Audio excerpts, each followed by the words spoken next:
कांग्रेस का हाथ माफियाओं के साथ सदैव रहा है। माफिया, हर प्रकार का माफिया, भाइयों बहनों, वह ड्रग का माफिया हो, वह पशु माफिया हो, वह खनन माफिया हो, वह भू माफिया हो, वह वन माफिया हो, ये जितने भी माफिया हैं, कांग्रेस का उससे बहुत नजदीक का संबंध है। आपने देखा होगा टेलीविजन में वो दृश्य, जब उत्तर प्रदेश में जब हमारी सरकार आई और वहां के माफिया भागने लग गए, तो एक माफिया ने पंजाब में आकर के कांग्रेस की सरकार की यहां शरण ली थी और मैं सुप्रीम कोर्ट तक लड़ा था, फिर उस माफिया को यहां से वापस उत्तर प्रदेश में लेकर के गया। एक कांग्रेस के लोग तो केवल एक परिवार के लिए जीते हैं, अपने परिवार के लिए जीते हैं, और बहुत होगा तो अपने परिवार के लिए ही, उस एक परिवार के लिए ही जीते हैं। लेकिन मोदी जी के लिए 135 करोड़ की आबादी ही परिवार है। आपने बताओ, दोनों भाई बहन को कभी देश के अंदर, देश के किसी संकट में देखा है क्या? कोरोना कालखंड में कहीं सेवा करते हुए देखा है क्या? कहीं किसी महत्वपूर्ण राष्ट्रीय मुद्दे पर कभी देश के साथ खड़े होते हुए देखा है क्या? मैं आप सबसे कहने के लिए, जब मुझे कहा गया कि नहीं आज यहाँ पे आना मेरा आवश्यक है, मैंने कभी मुझे अच्छा लगेगा, मैं प्रोफेसर राम कुमार जी के लिए जनता जनार्दन से अपील करता हूं, न कांग्रेस देश को सम्मान बढ़ा सकती है, न देश की सीमाओं की सुरक्षा कर सकती है, न देश की आंतरिक सुरक्षा को सुदृढ़ बनाए रख सकती है, न विकास के ही कार्यक्रमों को आगे बढ़ा सकती है, न गरीब कल्याणकारी योजनाओं को ये आगे बढ़ा सकती है, और न सुख दुख में आपकी सहभागी ही बन सकती है। तो कांग्रेस का हाथ माफियाओं के साथ है। तो भाइयों बहनों, मैं आप सबसे अपील करूंगा कि कांग्रेस का हाथ आप देंगे। कांग्रेस का साथ देने का मतलब सुरक्षा के साथ खिलवाड़, कांग्रेस का साथ देने का मतलब विकास में बैरियर बनना, कांग्रेस का साथ देने का मतलब माफिया प्रवृत्ति के तत्वों को पुनः पनपाने का कार्य करना। और मैं तो आप सबसे अपील करूंगा कि माफिया इस समय बौखलाए हुए हैं। उत्तर प्रदेश देश की आबादी का सबसे बड़ा राज्य है और वहां पर हम लोगों ने जब कार्रवाई प्रारंभ की, सब भाग भाग करके ठिकाना ढूंढ रहे हैं। सरकार के पैरेलल माफिया और अपराधी सत्ता में हावी थे, व्यवस्था पे हावी थे, बहन बेटियों की इज्जत सुरक्षित नहीं थी, नौजवानों को नौकरी नहीं मिलती थी, किसानों को उनकी उपज का दाम नहीं मिलता था, कोई दंगा नहीं। जबकि उत्तर प्रदेश के अंदर 6.5 करोड़ मुस्लिम आबादी है, कोई दंगा नहीं है वहां, पर्व और त्योहार शांतिपूर्ण तरीके से मनाए जाते हैं।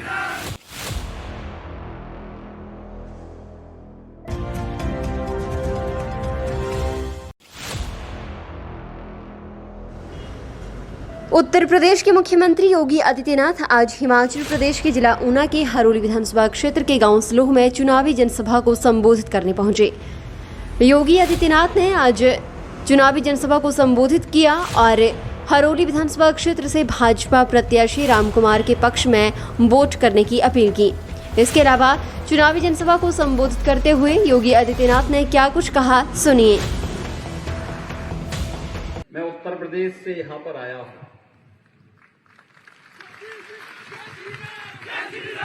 भगवान श्री राम की पावन धरा, भगवान श्री कृष्ण की पावन जन्म और लीला की भूमि और बाबा विश्वनाथ का धाम, मां गंगा और यमुना का आशीर्वाद जिस प्रदेश को सतत मिलता है, उस उत्तर प्रदेश से आपके बीच में आप सबसे अपील करने के लिए मैं आया हूं। भाइयों बहनों, उत्तर प्रदेश को पिछले 5.5 वर्ष के अंदर आप सबने बदलते हुए देखा है। आज से 5.5 वर्ष पहले उत्तर प्रदेश एक बीमारू राज्य था। वहां न सड़क थी, न बिजली थी। बहुत सारे जनपदों में तो टैंकर से पानी पहुंचाना पड़ता था और सरकार के पैरेलल माफिया और अपराधी सत्ता में हावी थे, व्यवस्था पे हावी थे। बहन बेटियों की इज्जत सुरक्षित नहीं थी, नौजवानों को नौकरी नहीं मिलती थी, किसानों को उनकी उपज का दाम नहीं मिलता था। लेकिन प्रधानमंत्री मोदी जी के मार्गदर्शन में विगत 5.5 वर्ष के अंदर उत्तर प्रदेश के अंदर जो परिवर्तन हुआ है, आज उत्तर प्रदेश बीमारू नहीं, एक देश की नंबर 2 की अर्थव्यवस्था बनने की ओर अग्रसर है। और यही नहीं, आज वह विकसित राज्यों की श्रेणी में आकर के खड़ा हो गया है। आज वहां एक भी माफिया और संगठित अपराध नहीं है, कोई दंगा नहीं, जबकि उत्तर प्रदेश के अंदर 6.5 करोड़ मुस्लिम आबादी है। कोई दंगा नहीं है वहां, पर्व और त्योहार शांतिपूर्ण तरीके से मनाए जाते हैं। और भाइयों बहनों, जो आप सबकी हार्दिक अभिलाषा थी, अयोध्या में भगवान राम के पावन जन्मभूमि पर उनका भव्य मंदिर का निर्माण हो, वह कार्य भी आज पूरा हो रहा है।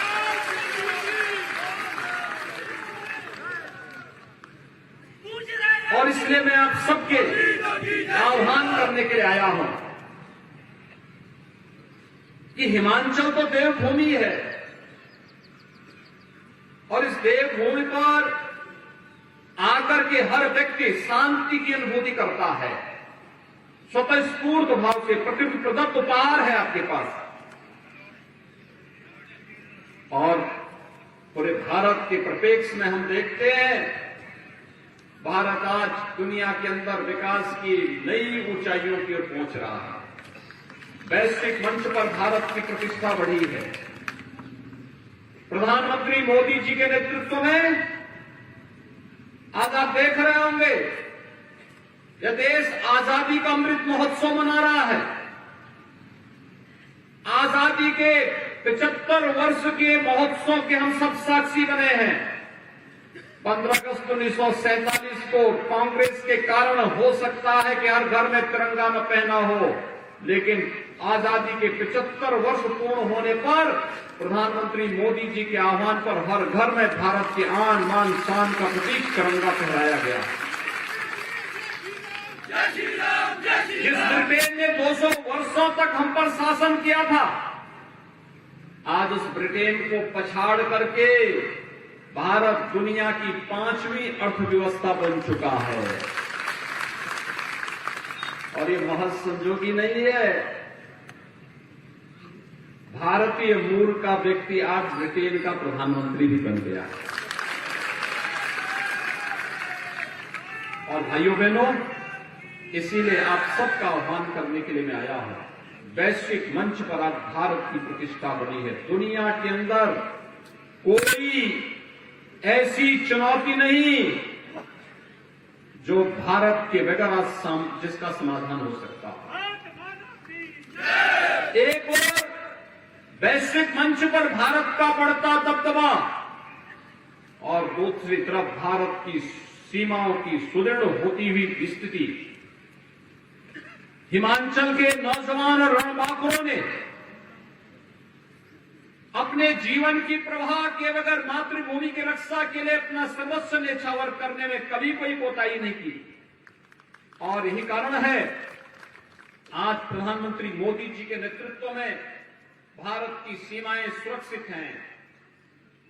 जो दुश्मन पहले भारत के अंदर आकर के आतंकी घटनाओं को अंजाम देते थे, आज भारत के अंदर वे नहीं आ सकते, लेकिन उनकी माद में, उनके घर में घुस करके भारत का बहादुर योद्धा, वीर योद्धा वहां जाकर के कहीं सर्जिकल स्ट्राइक और कहीं एयर स्ट्राइक करके उनको ठिकाना लगाने का काम भी करता है। भाइयों बहनों, मैं आपसे पूछना चाहता हूं, भारतीय जनसंघ की स्थापना काल से एक नारा चलता था, एक देश में दो प्रधान, दो निशान और दो विधान नहीं चलेंगे। कांग्रेस ने देश में आतंकवाद की जड़ को पैदा करने के लिए कश्मीर में धारा 370 लगाई थी और कश्मीर में धारा 370 पूरे देश को आतंकवाद का दंश दे दी है। प्रधानमंत्री मोदी जी को जैसे अवसर मिला, कश्मीर से धारा 370 समाप्त करके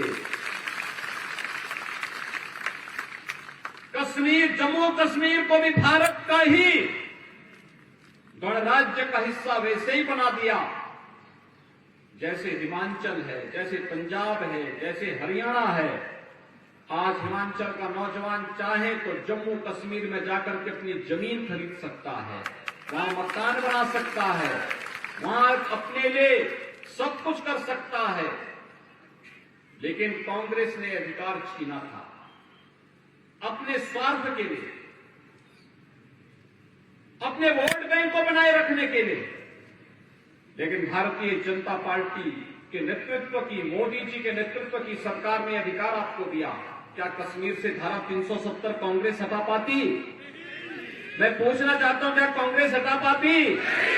क्या अयोध्या में राम मंदिर का निर्माण कांग्रेस करा पाती? और भाइयों बहनों, क्या ये एयर स्ट्राइक और सर्जिकल स्ट्राइक कांग्रेस का नेतृत्व कर पाता? भाइयों बहनों, जब कांग्रेस न आपको सुरक्षा दे सकती है, न सम्मान दे सकती है, न विकास करा सकती है, तो फिर कांग्रेस को हमें चुनना ही क्यों है? याद करिए, कांग्रेस का साथ और कांग्रेस का हाथ माफियाओं के साथ सदैव रहा। माफिया, हर प्रकार का माफिया, भाइयों बहनों, वह ड्रग का माफिया हो, वह पशु माफिया हो, वह खनन माफिया हो, वह भू माफिया हो, वह वन माफिया हो, ये जितने भी माफिया हैं, कांग्रेस का उससे बहुत नजदीक का संबंध है। और अपने शासनकाल में कांग्रेस ने यही किया है। आपने देखा होगा टेलीविजन में वो दृश्य, जब उत्तर प्रदेश में जब हमारी सरकार आई और वहां के माफिया भागने लग गए, तो एक माफिया ने पंजाब में आकर के कांग्रेस की सरकार की यहां शरण ली थी और मैं सुप्रीम कोर्ट तक लड़ा था, फिर उस माफिया को यहां से वापस उत्तर प्रदेश में लेकर के गया था। और भाइयों बहनों, मैंने कहा, जब इसने अत्याचार उत्तर प्रदेश में उत्तर प्रदेश की जनता और व्यापारियों पर किया है, तो ऐसो आराम यहां कैसे कर सकता है? कांग्रेस शासन में यहां कैसे कर सकता है? इसको तो वहीं सड़ना चाहिए और इसके लिए वही कार्रवाई होगी। और हम लोग उसको लेकर गए तो सुप्रीम कोर्ट तक एक लंबी लड़ाई हम लोगों ने लड़ी थी। और आज यही कहने के लिए मैं आपके पास आया हूं, भारतीय जनता पार्टी बिना भेदभाव के शासन की योजनाओं का लाभ समाज के प्रत्येक तबके को दे रही है, प्रत्येक तबके को दे रही है। प्रधानमंत्री मोदी जी ने 2014 में आने के बाद ही मंत्र किया था सबका साथ और सबके विकास का, सबके विश्वास और सबके प्रयास का। इस सबका साथ और सबके विकास का ही परिणाम है हर गरीब को मकान की सुविधा का लाभ मिल रहा है, हर गरीब को राशन की सुविधा का लाभ मिल रहा है। कोरोना कालखंड में आपने देखा होगा, इस देश ने इस सदी की सबसे बड़ी महामारी को झेला है, दुनिया ने झेला है, लेकिन अकेला भारत है जहां फ्री में टेस्ट, फ्री में उपचार, फ्री में वैक्सीन और 80 करोड़ लोगों को फ्री में राशन की सुविधा का लाभ मिला। अकेले भारत में मिला है, लेकिन दुनिया के अंदर कहीं और जगह नहीं मिला। ये प्रधानमंत्री मोदी जी का नेतृत्व और उनका संवेदनशील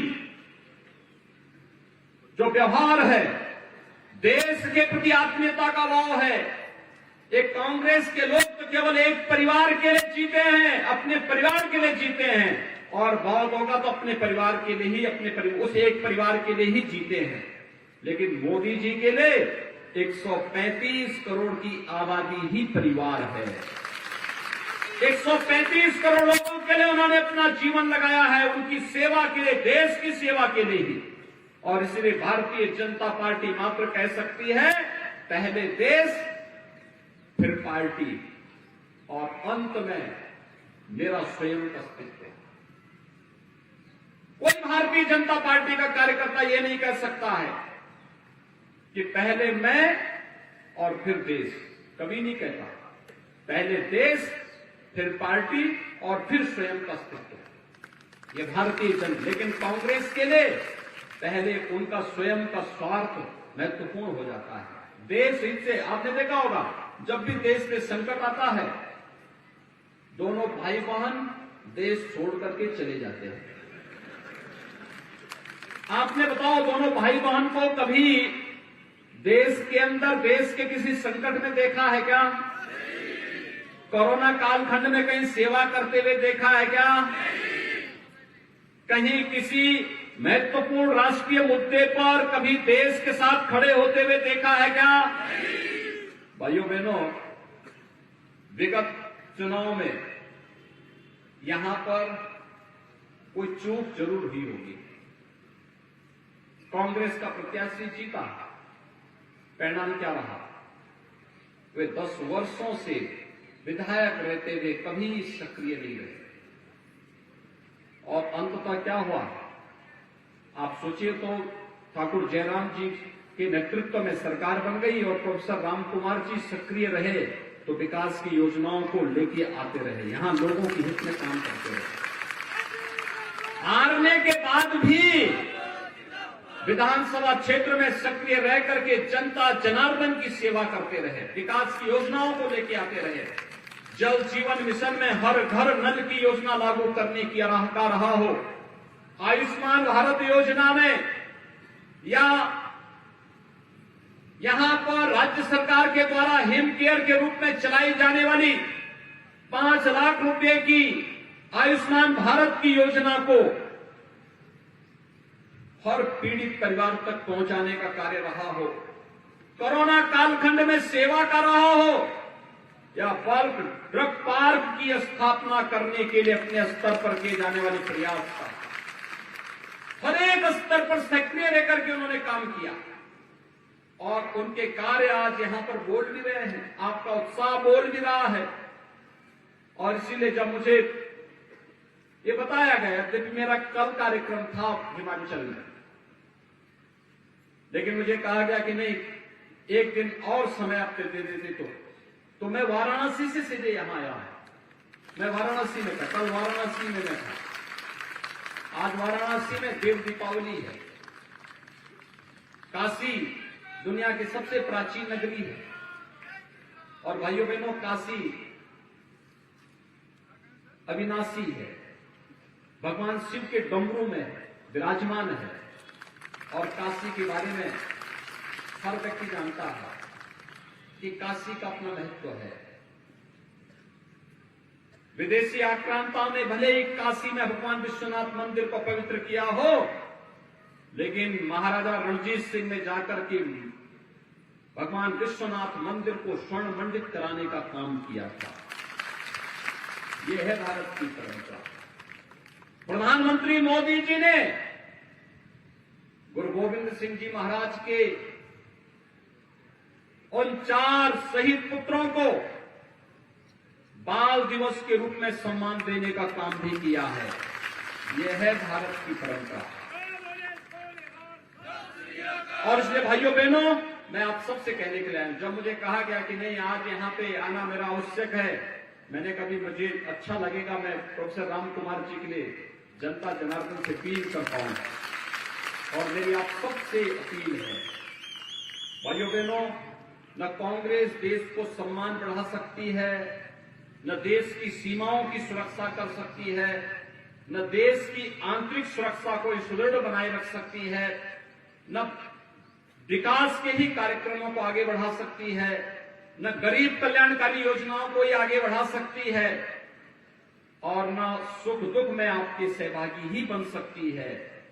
तो कांग्रेस का हाथ माफियाओं के साथ है। तो भाइयों बहनों, मैं आप सबसे अपील करूंगा कि कांग्रेस का साथ आप कतई मत दीजिए। कांग्रेस का साथ देने का मतलब सुरक्षा के साथ खिलवाड़। कांग्रेस का साथ देने का मतलब विकास में बैरियर बनना। कांग्रेस का साथ देने का मतलब माफिया प्रवृत्ति के तत्वों को पुनः पनपाने का कार्य करना। और मैं तो आप सबसे अपील करूंगा, ये माफिया इस समय बौखलाए हुए हैं। उत्तर प्रदेश देश की आबादी का सबसे बड़ा राज्य है और वहां पर हम लोगों ने जो कार्रवाई प्रारंभ की, सब भाग भाग करके ठिकाना ढूंढ रहे हैं। थोड़ी सी चूक हुई नहीं, वे यहां की शांति को भंग करेंगे। उत्तर प्रदेश में तो हम बहुत कायदे से निपट रहे हैं उन लोगों से, और इसलिए मैं आप सबसे अपील करने के लिए आया हूं। हमारा दायित्व तो बनता है इन माफियाओं को अपने यहां भी कठोर ठिकाना बनाने नहीं देंगे, कतई नहीं बनाने देंगे। और इसलिए भारतीय जनता पार्टी हिमाचल के लिए आवश्यक है। हिमाचल प्रदेश भारतीय जनता पार्टी के लिए इसलिए भी महत्वपूर्ण है। विगत 5 वर्ष के दौरान ठाकुर जयराम जी के नेतृत्व में, प्रधानमंत्री मोदी जी के मार्गदर्शन में, माननीय जेपी नड्डा जी के मार्गदर्शन में हिमाचल प्रदेश ने एक नई ऊंचाइयां प्राप्त की हैं। और भारतीय जनता पार्टी संगठन का नेतृत्व भी हिमाचल प्रदेश ही नड्डा जी के नेतृत्व में वर्तमान में कर रहा है। इसलिए भाइयों बहनों, सम्मान का विषय होना चाहिए आपके लिए। और यही नहीं, केंद्र सरकार के सबसे युवा चेहरा श्री अनुराग सिंह ठाकुर भी इसी प्रदेश के निवासी हैं और उन्हीं का संसदीय क्षेत्र भी है। सबसे युवा चेहरा है। विकास और खेलों के प्रति, युवाओं के प्रति उनकी रुचि जग जाहिर है।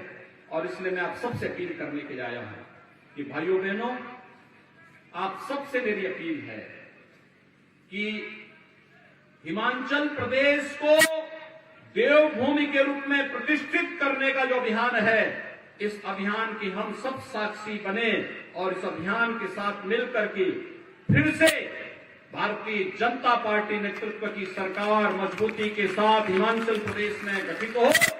इसके लिए प्रोफेसर राम कुमार जी को भारी बहुमत से विजयी बना करके आप यहां से चुनाव जिता करके भेजिए। 12 नवंबर को आप सहमत हैं। यद्यपि राम कुमार जी 5 साल सक्रिय रहे, लेकिन चुनाव नामांकन के बाद घर घर जाना कठिन होगा। आप सभी से अपील करूंगा कि राम कुमार बनकर के उनके प्रतिनिधि के रूप में घर घर से मतदान करने के लिए आप अपील करेंगे। सभी लोग सहमत हैं तो मेरे साथ बोलेंगे, भारत माता की, भारत माता की, भारत माता की।